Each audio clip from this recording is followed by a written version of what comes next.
વિસાવદરના નવા ધારાસભ્ય ગોપાલ ઇટાલિયાએ જ્યારથી ધારાસભ્ય તરીકેની જવાબદારી સંભાળી છે ત્યારથી તે ધારાસભ્ય બન્યાના બીજા જ દિવસેથી તેઓ કામગીરી ઉપર લાગી ગયા છે અને આજે જૂનાગઢ ખાતે સંકલન બેઠક યોજાઈ હતી તેમાં પણ તેમણે ભાગ લીધો હતો ને પહેલા દિવસે જ ખૂબ સારી રીતે અને વિસાવદરના જે મૂળ પ્રશ્નો છે તેમણે તે મૂક્યા હતા. આજે તેની જ વાત કરવી છે.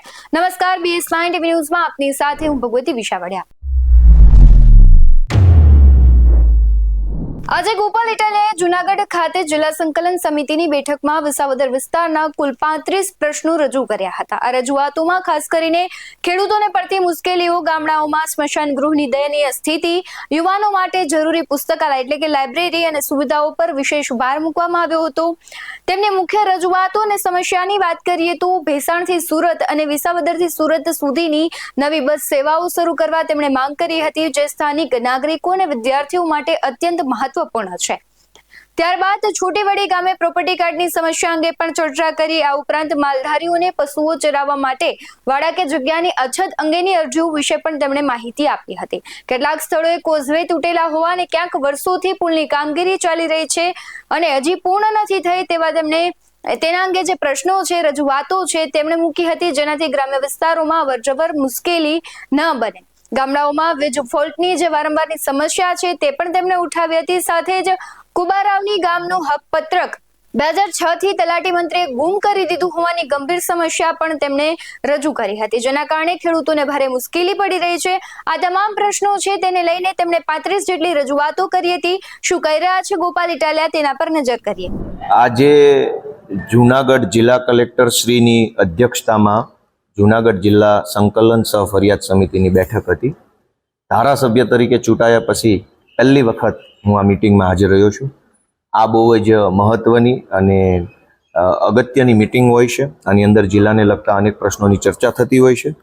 ધારાસભ્ય તરીકે મેં આજે આ મિટિંગની અંદર કુલ 35 પ્રશ્નોની રજૂઆત કરી હતી.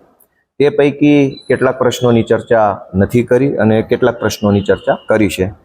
કુલ 35 પ્રશ્નો પૈકી આ મિટિંગની અંદર મેં ધારાસભ્ય તરીકે ખેતીવાડી અને વાણિજ્ય માટેના નવા કનેક્શનોનો પ્રશ્ન, કનેક્શનો મળવામાં થતા વિલંબની બાબત, ફીડર ઓવરલોડ કેટલા છે, કેટલા ફીડરમાં ફોલ્ટ આવે છે વગેરે બાબત ઉપર મેં કલેક્ટર સાહેબ સાથે રજૂઆત કરી છે.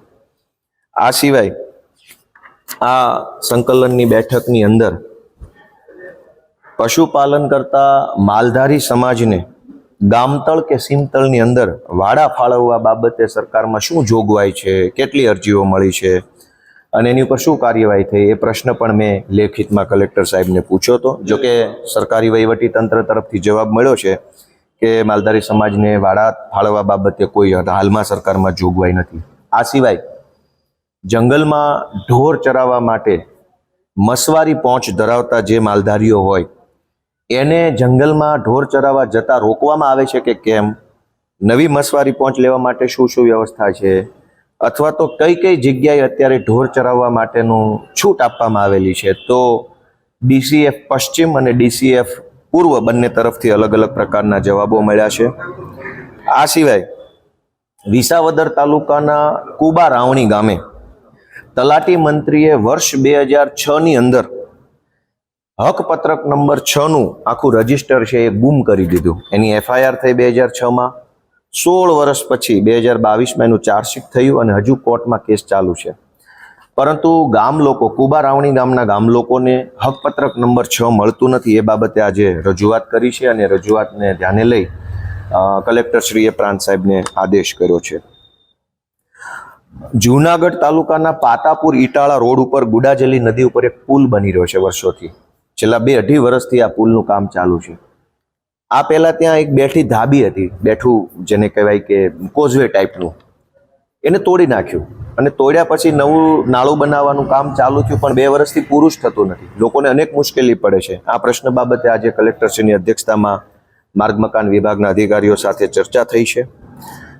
આ સિવાય વિસાવદર, ભેસાણ અને જૂનાગઢ ગામના અનેક ગામડામાં અને ખાસ કરીને છોડવડી ગામમાં પ્રોપર્ટી કાર્ડ મળતા નથી અને પ્રોપર્ટી કાર્ડ નહીં હોવાના કારણે પોતાની મિલકતની ઓનરશિપનું કોઈ ડોક્યુમેન્ટ નથી, માલિકી હકનું ડોક્યુમેન્ટ નથી. આ બાબતની રજૂઆત આજે કલેક્ટર સાહેબની સમક્ષ મૂકી છે.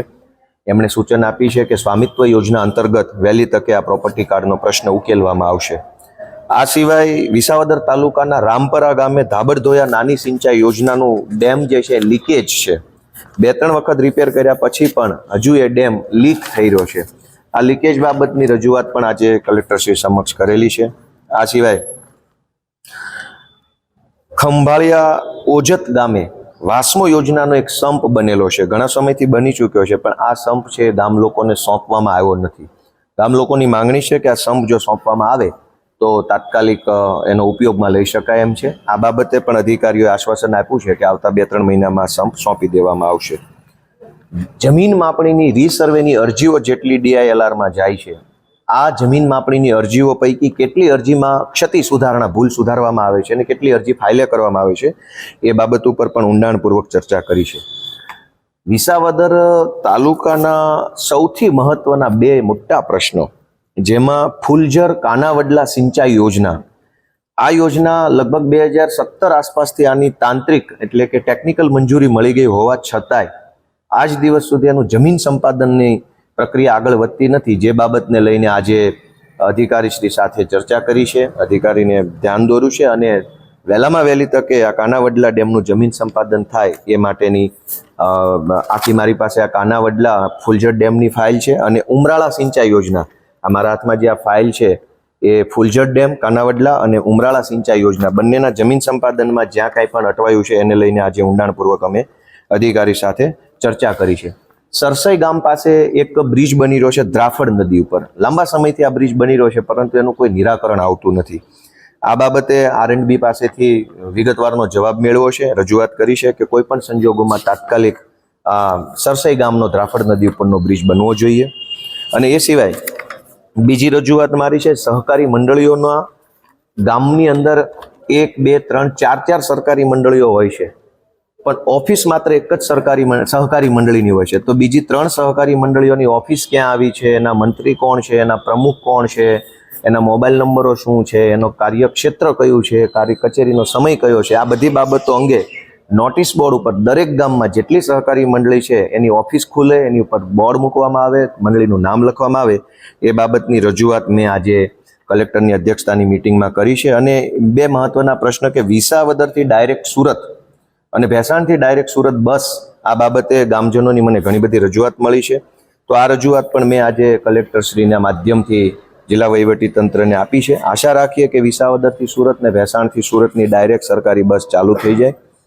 આ સિવાય એક ગંભીર પ્રશ્ન એ પણ છે કે વિસાવદર, ભેસાણ અને જુનાગઢ ગ્રામ્યના લગભગ 100 જેટલા ગામડામાં સ્મશાન જે હોય છે, સ્મશાન, એની ફરતે દિવાલ નથી અથવા તો ખાટલી નથી અગ્નિદાહ દેવાની, અથવા તો ખાટલી ઉપર છત નથી, અથવા તો અડધી દિવાલ તૂટેલી છે. 100 જેટલા ગામડાના સ્મશાન જે છે, જીવતે જીવતો સારી સુવિધા આપણી સરકાર આપી શકતી નથી પણ મરેલા માણસ માટે ખાટલી ન હોય, અગ્નિદાહની ખાટલી હોય, ત્યાં ઉપર છાપરું ન હોય વરસાદથી પ્રોટેક્શન કરવા માટે, ફરતી દિવાલ ન હોય, એવા 100 કરતાં વધુ ગામડાનો આંકડો આજની આ મિટિંગમાં મળ્યો છે. આ બહુ દુઃખદ અને ગંભીર અને શરમજનક બાબત છે કે આટલી મોટી સરકાર હોય, 100 ગામડાના સ્મશાનની અંદર વ્યવસ્થા અપૂરતી હોય, તો એ બાબતની પણ આજે મેં રજૂઆત કરેલી છે. આ સિવાય યુવાનો માટે લાઇબ્રેરીની ચર્ચા કરેલી છે. આ સિવાય આંબેડકર ભવન માટેની વાત પણ કલેક્ટર કચેરીમાં મૂકી. અનુસૂચિત જાતિ સમાજને કોમ્યુનિટી હોલ એટલે કે આંબેડકર ભવન બાંધવા માટે જમીન ફાળવણી બાબત અથવા એનું બાંધકામ કરવા બાબતે શું વ્યવસ્થા છે એની ચર્ચા પણ આ મિટિંગમાં થઈ છે. અને 100 વારના પ્લોટ ગરીબોને જે મળે છે એ બાબતને લઈને પણ આજની મિટિંગમાં મેં ચર્ચા કરેલી છે. તો કુલ મળીને જુનાગઢ ગ્રામ્ય, વિસાવદર અને ભેસાણ આ 3 તાલુકાની અંદર આમ જનતાને લાગુ પડતા હોય એવા 35 કરતાં પણ વધુ પ્રશ્નો બાબતે આજે કલેક્ટરની અધ્યક્ષતામાં યોજાયેલી જિલ્લા સંકલન સહ ફરિયાદ સમિતિની બેઠકમાં અમે પ્રશ્નો મૂક્યા છે. આ બધા પ્રશ્નોનું નોટિંગ થશે, સરકારમાં જશે અને આશા રાખીએ કે જુનાગઢ જિલ્લા વહીવટી તંત્ર દ્વારા જે પડતર પ્રશ્નો છે એનું વહેલી તકે નિરાકરણ લાવવામાં આવે. Thank you. ગોપાલ ઇટાલિયા ધારાસભ્ય બન્યા પહેલા પણ જે કહેવાય છે ગ્રામ્ય વિસ્તારના લોકો છે, ખેડૂતો છે, તેમને મળ્યા હતા. ધારાસભ્ય બન્યાના બીજા દિવસથી ફરી તેમણે કામગીરી શરૂ કરી હતી અને ધારાસભ્યના શપથ લીધા બાદ હવે તે કાયદાકીય રીતે પણ જે ખેડૂતો છે અને લોકોની જે સમસ્યા છે તેને લઈને લડશે. ગોપાલ ઇટાલિયાએ આ તમામ મુદ્દાઓને ગંભીરતાથી લેવા અને ઝડપી નિરાકરણ લાવવા માટે સમિતિને અપીલ કરી છે જેથી સ્થાનિક લોકોની મુશ્કેલીઓ દૂર થઈ શકે. આ મુદ્દે તમારું શું કહેવું છે કમેન્ટ બોક્સમાં જરૂરથી જણાવજો. આવા જ વધુ અહેવાલો સાથે ફરી મળતા રહીશું. તમે અમારી યુટ્યુબ ચેનલને સબસ્ક્રાઇબ કરવાનું, અમને ફેસબુક અને ઇન્સ્ટાગ્રામ પર ફોલો કરવાનું ભૂલશો નહીં. બાકી અવનવી અપડેટ્સ મેળવવા માટે જોતા રહો BS9 TV ન્યૂઝ. નમસ્કાર.